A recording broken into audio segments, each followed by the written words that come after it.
Hey everyone, Helena here, Kelly here. We are Speaker Insight, and this is the lovely Christe, who I'll introduce in a second. We are Speaker Insight, where we help speakers, authors and coaches to build a business on your terms. And as most of you know, and whilst we're waiting just for people to hop on live and join us for lunch as such, a learning lunch, we'll talk to you a little bit about the buzz in our business. We apologise for being slightly delayed, a small technical hitch, nothing to worry about. But we're here, We are here, and it all works. So, the buzz in our business, and I can honestly say, speaking for myself, I'm really buzzy, because over the weekend, Kelly and I ran the third and last retreat of the year. Let me get my sentence out, honestly. Good God, girl. So of the Speaker Insight retreat, which was just phenomenal. We put 8 speaker, author, coach hybrids through their paces, and they've come out just absolutely knowing, you know, having real clarity on their positioning, on their marketing, on pieces, frameworks, the whole deal. It was really wonderful, and they made a lot of effort, but it was also a really good retreat and very fun to run. And I've just put the link in there for the retreat. If you're thinking of, we're running our next one in February, 8th to the 10th. Yeah, if you want to apply, we always go on applications first, check it all out, and fill in the form and apply. Yeah, which is really good. And the other thing that is a real buzz in our business, bearing in mind that really we've only had this group open since the end of January of this year, and we just over the weekend, which felt like a double treat and a bonus, we hit 2,000 members. And well done all of you for recommending and pulling people in, whether they are publishers like Chris, and that's me just doing a little intrigue frame for you because we've got more kind of coming up. The copywriters, the graphic artists, the people who serve the speakers, authors and coaches, as well as, of course, those of you who are out there doing your thing, being change makers in the world. Invite those people in, because the conversation actually happens inside the Connection Hub, and I'm sure Kelly's already put the link there. in. It's a pinned comment to the top, so you've got the link to the group there if you're not already a member of our group. Exactly. So that is all the buzz in our business. And Chris, let me ask you about the buzz in your business, and then you can tell them who you are. How about we do it that way around? Okay, my name is unimportant. We've had a fantastic week ourselves this week. We were in the business show at Excel. Of course you It's did. a barn of a place. You can walk for miles. But the reason I was interested is that there were 250 speakers there over 2 days. And what do the speakers want? a very good question. They want a book! They do. What do they need? They need a book. They also need comfortable shoes. Oh, did we tell you Chris is quite funny? Don't think you are. No pressure on. No pressure.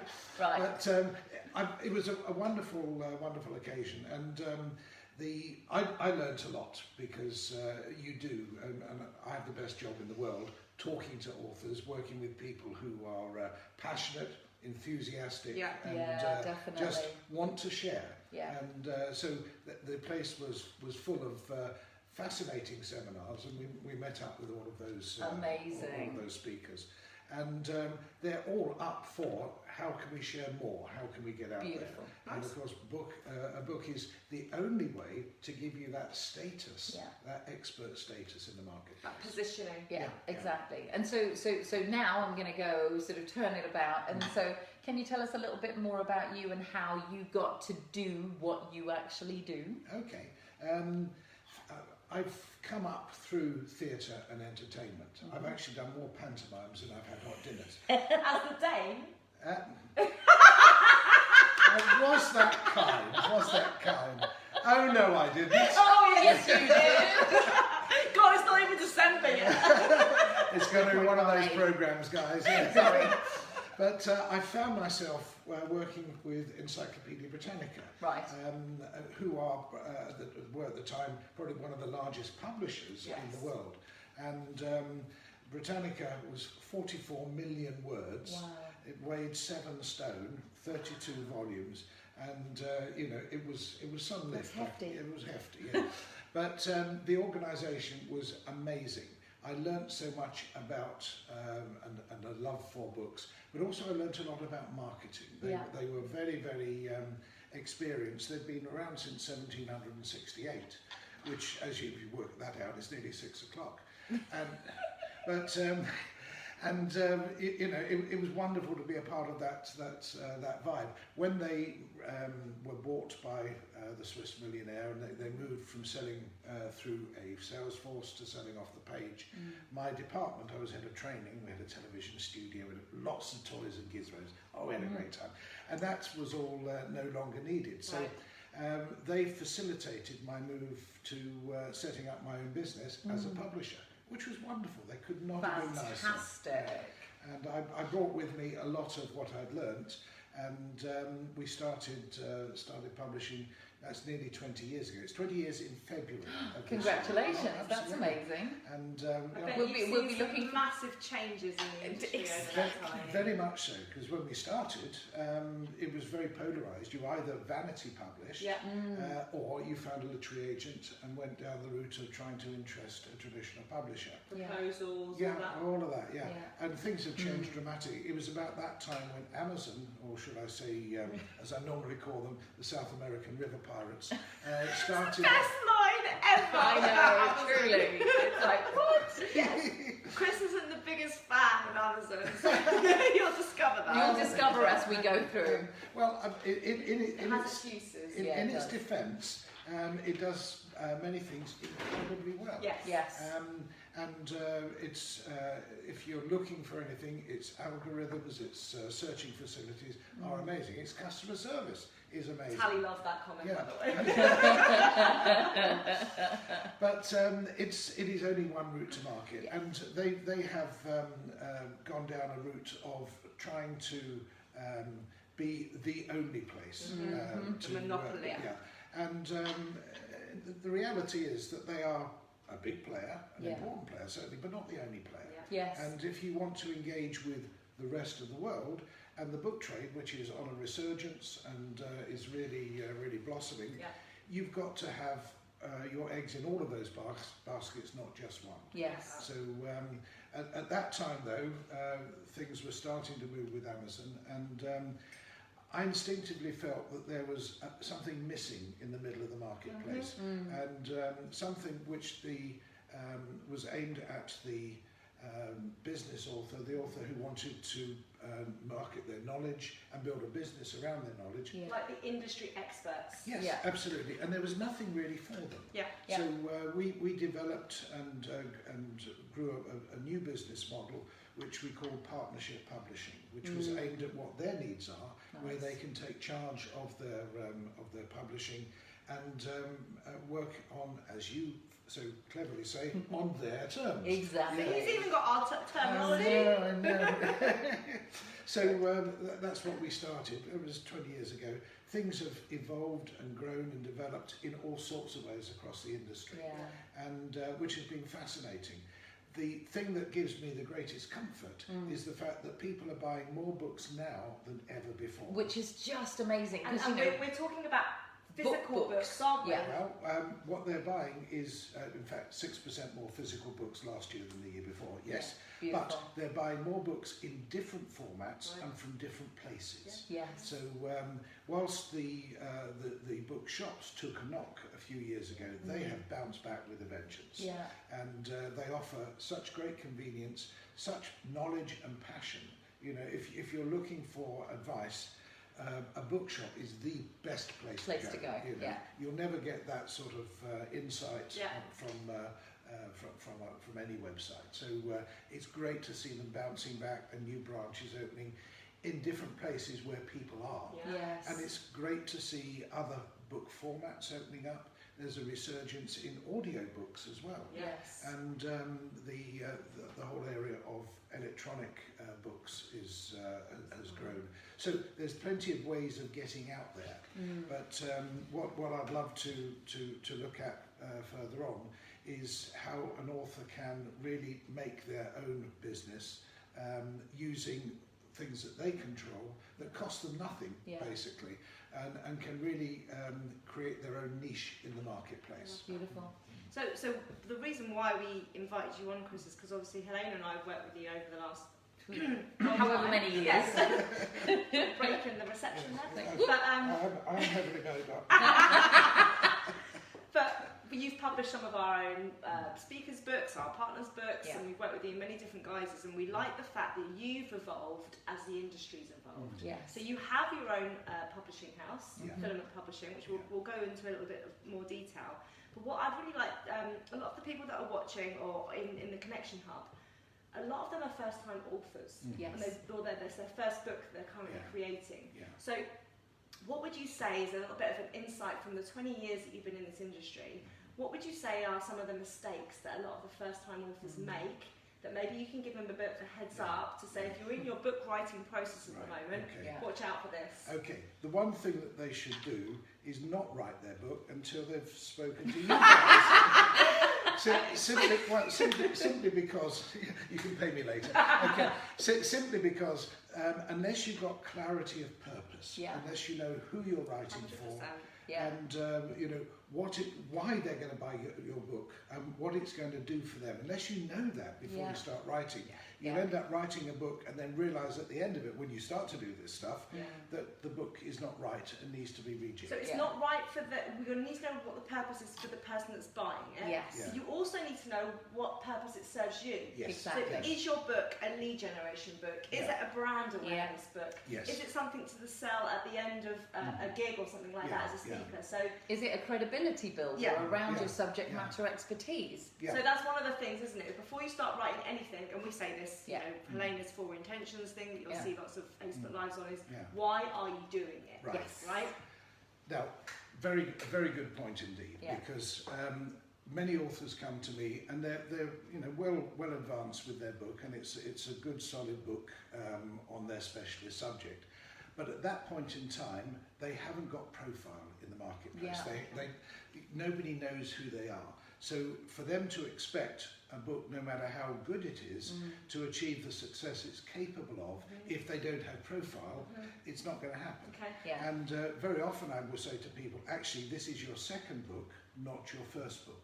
Interesting. And what people need, people buy people before they buy anything else. And they need to know who you are, what made you tick, what your journey has been, what you've learned on that journey, the things that have gone well and gone badly, and the philosophy that you've established during that period, so that they now understand how you think, why you think that way, and how... Are you right for me? Yeah, exactly. I want to learn from someone like that. So your story is the most valuable thing that you have. And it's your most valuable possession. It's not your sofa. It's not your car. It's not your house. It's what's in here. It's what you've experienced. There's you can go to Wikipedia any day of the week and get as much data as you can swing a stick at. But it's what you have inside you is processed knowledge. It's knowledge that has come out of your experiences, what you've learned, the mistakes you've made, the things you've observed, the things that have worked well, and it's how that makes you think. And what I really enjoy about that, and we talk about this a lot when we're just having conversations with Chris, is that, you know, we, Kelly and I, say to all of you all of the time that actually you are at the heart of your business. You know, any business that you actually build is built around you as a speaker, author or coach. You are the linchpin of everything. And so this whole idea of processed knowledge, which I really like, is that, you know, you've got that experience, and it's taking that and turning it into something. You did just say there also about profile building, and I know that one of the things I do quite often is, you know, somewhere in the experience of everything, I'm going off script and so we're just going to play, is you also run Authorcraft, so where you help your authors actually to learn ways that they can build a profile. Do you want to say a teeny little bit about that? My philosophy is to help authors to become self-contained, self-sufficient, and have enough knowledge that they can build a successful business themselves. And when an author is continually asking questions, wants to learn, and listens, puts things into action, and you know, successfully goes ahead and does it themselves and succeeds, I get such a kick out of that. I love it that they're always in touch. They're always asking questions, and I deliberately make myself accessible because I know that once they get it, once they know what they're doing, their business will fly, and their book and everything else that they're doing will have the maximum amount of impact. And that must be very satisfying. I've put a link in the comments to Chris's Authorcraft events and stuff where you basically have this hub of activity for authors to learn all these transferable skills around being an author. And just going back on this touch point, so the mistakes that people make is they don't know the why about why they're writing the book or who's it for. The other thing is that they write the book but they haven't built their profile. So this, you were talking about story being their profile. The question that we get asked quite a lot is, do publishers, especially traditional publishers like the big boys, what are they looking for from a profile? Is it 5,000 followers? Is it letters after their name? Do they need client testimonials? Is it big names that they need to have worked with? Just what are they looking your for? opinion on that? Okay, I would say long before that, you've got to establish who you are. You've got to build a success, build a following yourself, so that the publishers then come to you because you have captured your niche in the marketplace, and that. And does that happen often? Yeah. Do publishers come to people? Oh yes, absolutely. Because what a bust some myths here. Exactly. Most people think they have to do the work and send all the proposals out. Duncan Bartlett was at an Authorcraft event that we had at the Institute of Directors, and he's an expert on Japan and a very talented I was there journalist. that night. It's such a good story. Yeah, and I hope you'll fill in the gaps. I will. Okay. And Duncan gave a talk, which was brilliant. It was great to hear of somebody, who's a subject expert, passionate, and invested so much of his own time in getting to know the area. He'd learned Japanese. He is a world expert. Yeah, truly. And as a result of him blogging and raising his profile. Yeah, well, the recall that I have, and this is that whole thing that I really want to encourage all of you to remember. You have an opinion about things. And Duncan comes from a journalistic background, and what I really loved was that he looked at, what do I really want to create for myself, that end result. He said, I actually really want to write for this one paper about Japan, but I also want to re-educate people in the West that what they read about Japan may not be the full story that is actually going on in Japan. They get the edited version. Exactly. And so his blog started actually being about Japan, but from a Japanese perspective, rather than the things that we actually heard reported in the news. So that's the background to all of his blogs. And he set up his blogs to go out on Tuesdays at 11, no matter what. And he just promised himself that he would write a blog every single week that took the news from the week and debunked the fact versus myth of the news as presented in the West. And what happened as a result of that? Exactly. And what happened as a result was a publisher wanted to put out a book on Japan,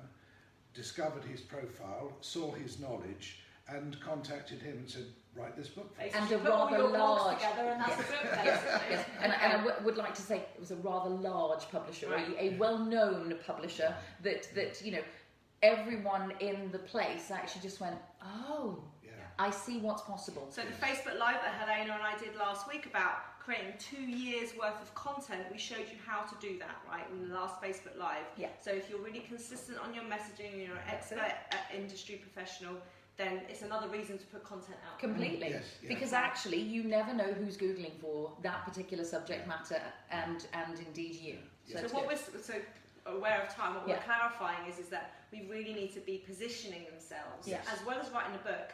Whatever that is, building your niche, building your market, building your stories, building your credibility, and not just keeping it to yourself. That's right. Making it public. That's right. Yeah. And solving those problems. So identifying and solving the problems that actually go in. Yeah. So I want to take us back a little step, because there are probably some people on here, because it's a question that we get really often, which is, so you're a hybrid publisher. It's just and the way what I roll. about So can you explain to us that difference between the hybrid publishing, the traditional publishing, And the self-publishing. And the self-publishing. Okay. You mentioned Authorcraft earlier on, which is just a networking event for authors. It's not a commercial event. You don't have to pay to get out. Yeah. How many seminars have we been? Anyway. But with Authorcraft, because in its membership are graphic artists, editors, and book designers, the whole bit. For people who want to self-distribute their books and are just looking for the help from a few experts to do the things that they're not best at, then through Authorcraft they can do that. Yes, and they can then self-distribute through Kindle Direct and through Amazon. They can manage their whole process, and which is true. Self-publishing, but it's actually really self-distribution. Okay, so the pros of that process is that you own everything, you have complete control, whatever you take from a price point of view you keep, it's not a royalty basis. And the downside is that you might not know what you don't know. Without Authorcraft, you might not know how to find those people. You don't know about typesetting, page setting, and what to ask for. Quality of paper. So it's more of a not knowing what you don't know where people make the mistakes. One important thing I would say is that authors try and do everything themselves, and when they're not necessarily the best person to do everything. And if they're not a designer, don't design your cover. I mean, if you laid a row of books out there, I would be able to, at 50 paces, point out the ones that are self-published, because it's obvious. And if you're serious about your own brand, your book has got to represent your brand and be the best it possibly can. And the book cover is the thing that is the first point of contact, right? So it has to jump off the shelf. Absolutely. But the important thing is to remember this profound phrase. Are you ready? Pens out. Absolutely. You will be recognised and rewarded not by what you do, but by what you cause to happen. Nice. It's and lovely. you cause things to happen by working through people. Who are professionals. Yeah, absolutely. I always look for people who are far better than I am. And and it's great when they play to their strengths and you play to your strengths. You achieve something phenomenal. It's like they do the bits around it. You're the smartest person in the room. You're in the wrong room. That's a big worry. So let's go to the opposite end of the spectrum. Let's go to traditional publishing. Okay. Tell us a little about the pros and cons of that. Okay. Traditional publishing has been around for a very, longer than you. Yes, that's right. Well, let me think. Encyclopedia Britannica. Okay, good. Put it this way, I even remember the Bisto kids. And the thing about traditional publishing is it's difficult to access other than through a literary agent. The traditional publishing houses have got no longer have the submissions process and the submissions team that they used to. They used to have the slush pile and they'd be reading those on. They don't have that anymore. They rely on literary agents to do their sifting for them. And there are many excellent literary agents out there. We've had some at Authorcraft talking, and their job is to be part of that sifting process. And they will require an author to get a reader's report, so an independent editor who knows what good looks like to read the book and come up with a report. Very helpful for the author, very helpful for the literary agent. Completely. And based on that, they'll know whether the book is oven ready or whether it still needs more baking. Absolutely. So, assuming that it's ready for them and it's ready to be published, the literary agent will then go to the various book fairs around the world. London Book Fair. At the top floor, have all those meetings. That's right. I've been there. And people wonder what a book fair is. We've got a book fair in this town or that town. It's not that sort of a book fair. You don't go there to buy books. This is for the book And indeed, trade. as an author, you tend, you might go, but probably you wouldn't get the results that your literary agent is going to get. So no, because you can't exactly. Just a bit of an interruption. Michaela's asking, can you repeat that really profound phrase about that it's not really the one about making it happen? Yeah. Are you sitting comfortably? Then we'll begin. Brilliant. Right, here it is once again. You will be recognised and rewarded not by what you do, but by what you cause to happen. And of course, you can only cause things to happen working through other people. Beautiful. Hope you got it, Michaela. Yeah. Okay, write it down. And as they always say, the faintest of ink is better than the strongest of memory. It's full of them. Yeah. I know, and that is actually why we tell you to write stuff down. I'm full of something. Anyway, Right. So it's really important that I think these people think this, they hear this, that if you want to go the traditional route, you really need an agent. Go schmooze. You know, don't even try for the publishers. Go schmooze with the literary agents. Yeah, right? Absolutely. And people, authors go to London Book Fair and they go to the HarperCollins stand and what have you, and they want to speak to an editor. There's none there. On the stands.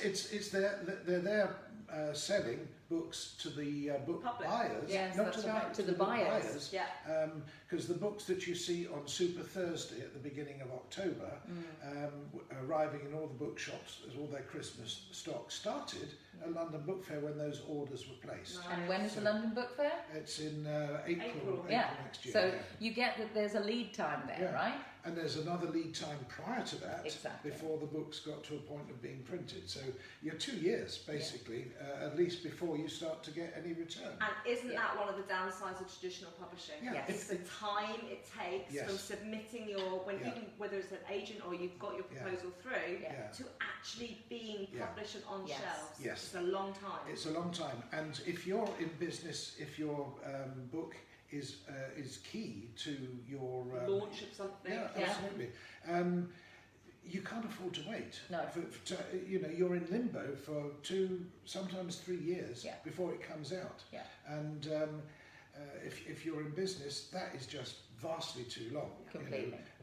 It's quite possible to get a book out there in 12 weeks. Yeah. And perfectly possible.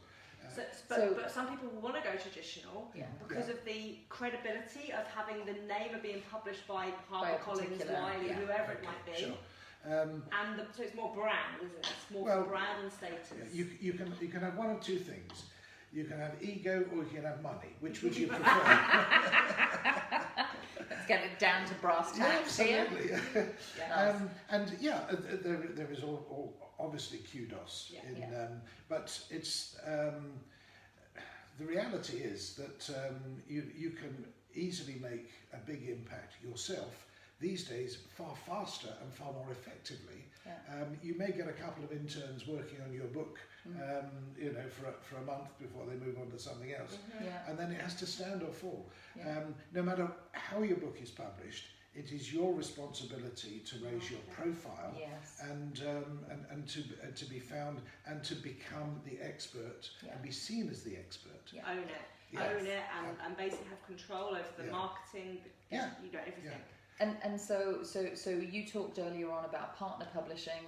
We've talked about hybrid. Can you tell us a teeny little bit about this? Because this is, and a lot of our Connection Hub members who are industry expert professionals. This isn't so much for the fiction writers, even though it can be. But hybrid is really the sweet spot, isn't it? Yeah, it is. You're in charge. All of the rights remain with the author. Yeah. And if you want to sum it up into one short phrase, the author and the publisher both play to their strengths and together can achieve something that neither of them can on their own. Beautiful. So, Beautiful. And the author may have all sorts of talents which they are the best person to use. Why on earth get somebody else to do something you're better at? And in most other routes, then that is taken away from you. And it's funny because sort of when we set up Speaker Insight, we don't teach speakers how to speak, we don't teach authors how to write, and we don't teach coaches how to coach.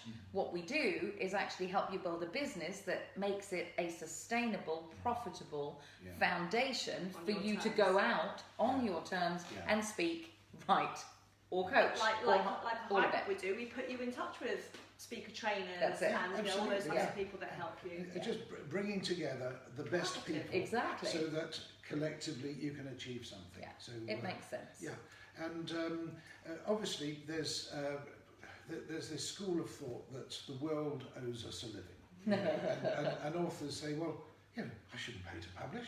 Well, why on earth will I pay to publish? And you know, they think somehow that you know, somebody's going to look at their book and ride in and brandish a check. Shining armour. Yeah. Oh.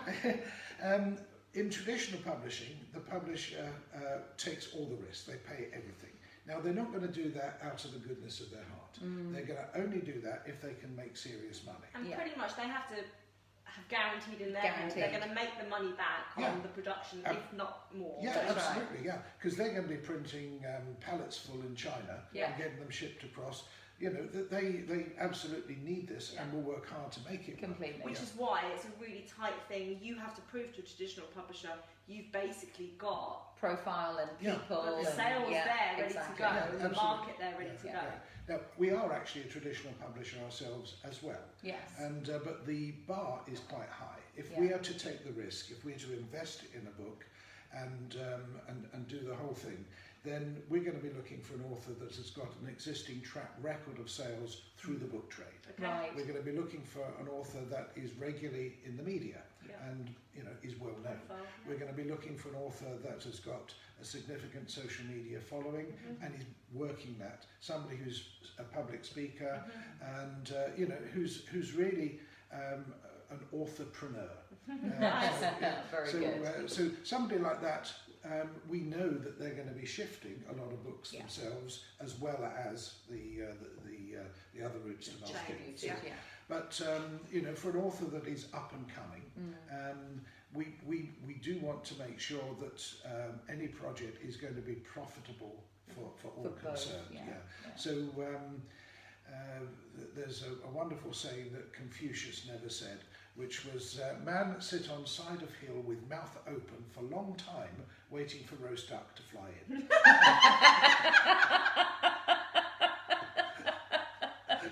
In other words, go do the work. Basically, there just needs to be a book of Chris saying. Completely. I think there's a good publisher that might just publish, you know, quotes by Chris Day. I quite like it. It's good. All right. So they would pay for that service. Yeah, absolutely. In that, they have the tools of actually making it look like a traditional, absolutely, good book. Yeah, absolutely. All of our books, you know, they're beautiful. You create some absolutely stunning ones. But there's another important aspect. I know what you're going to say. Well, it's making money from your book. Completely. And, if you're just selling through the book trade, you'll get a 10% royalty eventually. If you are taking charge of your own routes to market, the ones that you can control, then you'll be making a 60-70% profit on every book you sell. It's a big difference. It's a huge difference, you know. And so people say, where does the money go? So say a book is selling for £10. Okay, if it's sold in Waterstones are going to be looking for maybe £4.50 to cover the cost of the building, their staff and everything else. Where do they get the book? They'll get the book from a big book distributor, probably Gardner's in Eastbourne. Nielsen are not a distributor. Let's just talk about that, because I think the self-publishing people don't get the option to actually be listed, do they? Yeah. Well, they do. Can I? Yeah. Let's not confuse them. Park that for a second. Let me just give you this. And Gardner's are wonderful. They every bookshop will have an account with them, and so they will be dispatching books overnight. So if somebody went into Waterstones and asked for their book and they weren't listed, they wouldn't be able to order it if it wasn't on Gardner's. If they don't have an ISBN. And the ISBN means that anywhere in the world, the supply chain for that book is quick and easy for the book trade to discover, so that they can then order it and have it and shipped out to them. But Gardner's, lovely though they are not a registered charity. So they will be looking for maybe 15%, 10 to 15% to cover their huge costs. And what they do brilliantly. But you've now lost 60% of that £10. What comes back is £4. What comes out of that £4? Well, firstly, the cost of printing. Okay. Right, okay, so nobody else is going to pay for it. So you've got the cost of printing. Now, unless you buy well, you know, if you go to any sort of high street print shop and ask them to print a book for you, that's going to cost you a lot more than 20%. But you need to get it to 20%, and that leaves 20%, which is your contribution to overhead. I never use the word profit, contribution to overhead. Okay. So you've got to be aware where the money goes. Love that breakdown. It's really wonderful. It demystifies it for people about where does the money go. And that for everyone here is a call to action to go, well, how do I do that differently? How do I actually swing the scales in my favour? And that's everything that Chris has just been talking about, which is what we say, which is build a business around your book so that the book becomes part of the offering that you actually have, but it's not. And I think that's where we love it.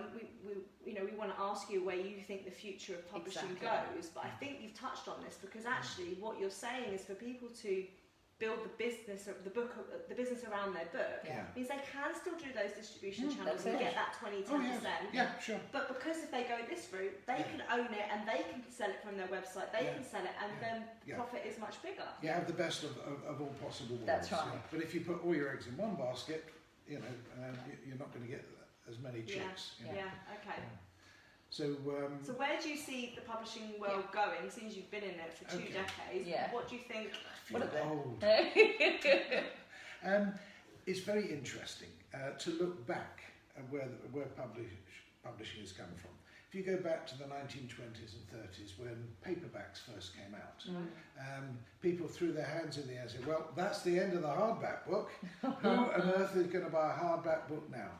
Well, funnily enough, we still are. And over the years, we've had all sorts of innovations and all sorts of new ways to disseminate. Consume. Absolutely. But we haven't lost any. So you know, that's the thing to be excited about. People will buy books the way in the format they want to consume it. Oh, I'm a marketer's dream. My process is now usually I look at it, I see the title, I go, is there an audio version of this? Excellent. Then I'll listen to it in the car and I go, actually, you know what? I think I'd like to actually really read that and have the physical copy. So then I have the physical copy. And then if it's really useful to me, because I love to run workshops and because I love to share my knowledge, I actually then buy the Kindle version because then I can have it on my Kindle for whenever I'm in a workshop and I need to look something up. Absolutely. So I'm a publisher's dream. I buy it 3 times over. Absolutely. And interestingly, many people do it slightly the other way around. Right. And will try it out as an ebook. Right. And then if they like it, then they'll buy the paperback because the paperback is a lot more convenient. You can read a paperback in any light, in bright sunlight. You can drop it; it doesn't break. You know, there's no batteries to recharge. There's a lot to be said for books. There is. And you can actually read it in that little bit when you're on a plane where they tell you to turn all your electronics off. Absolutely, yes. Okay, perfect. So we've always gone over. I know. But Chris is so interesting, so I hope you're sticking with us. And by the way, if you're listening to this, I probably should have said this right up at the top, but we always love it if you do a little hashtag replay, and feel free to, tag us and ask any questions that you've got of Chris. You can tell he's got a wealth of information for you. So please do, even if you're watching this much later on, even 6 weeks down the line, we will definitely answer all the questions and be available, right? I'm very happy to make questions, which is good. And so how else can people actually be connected with you? Okay, we have our main website is filamentpublishing.com. With an F. Kelly's putting it in the comments as we go. As in light bulbs, but we don't make light bulbs. It seemed like a good idea. And I also have another website called Authoritize.me. In there too, honey. Oh, wow. It's in there so you don't have to worry about the S's and the Z's and everything else. Just click on the link. It is Authoritize with a Z. Yes. .uk. So yeah, and we're having a lot of fun. And of course, you've already put up Authorcraft. Already done that one. .co.uk. Yeah. So tell us a little bit more about the Authoritize bit, because I think this is about the future of publishing, where you're seeing the difference. Yeah, and a book on its own is not enough. And you need, as you rightly say, to have a team of experts around you. Yeah. And Authoritize is about, firstly, helping people to get clarity and to see where what is needed to support their business, their personal brand, and to get them out there in the position that they need to be, which is why I'm sitting beside you. I was just going to say, you can see the synergy, can't you? Why we choose the publishers that we put in front of you really well. Oh, Amanda's saying, see you at the next Authorcraft. Oh, Yay! Lovely. Brilliant. I look forward to it. Me too. But we also bring together technical experts. We have Emma Fletcher, who's a brilliant web designer. We have Claire Clark, who's a wonderful graphic artist. Her covers are very, very, very clever, and the design is echoed through the way she does the book layout. Nice, And, beautiful. yeah. And we have other experts on all of the other communication tools, whether it's email marketing, all the things that... all the surrounding things to make your book a success, basically. Exactly, All yes. the things that those of you writing a book are either going, I have no idea where to find those people, or I didn't even know I needed them. Yeah, brilliant. So with the combination of Authorcraft, where you network with other authors and you get some of those people profiling their services, to Authoritize, where you actually get to access those services, to Filament, where you get to publish your book, traditionally hybrid or whatever it might be, you are the go-to person in publishing. One-stop shop, Chris. What a wonderful phrase. I think I'm going to use that. Which is wonderful. We love it, we love it. So we would just like to say thank you for coming to share your wonderful knowledge with all of our crowd. And if those of you, so those of you who are watching on the Speaker Insight page, if you aren't in the Connection Hub, do come and join us inside the Connection Hub, because honestly, this is the kind of conversation that happens all the time. And some of the people that work with Chris are in the Connection Hub, some of those people that he was just talking about. So it's that place to connect with not only Chris, but his team. Which is really good. So on that note, we're gonna, lunch is over, people, get back to work. And we'll catch you next week for our next Facebook Live. See you later. Have a good week, and thanks, Cheers. Chris. My Thank you, pleasure. Chris. Bye-bye.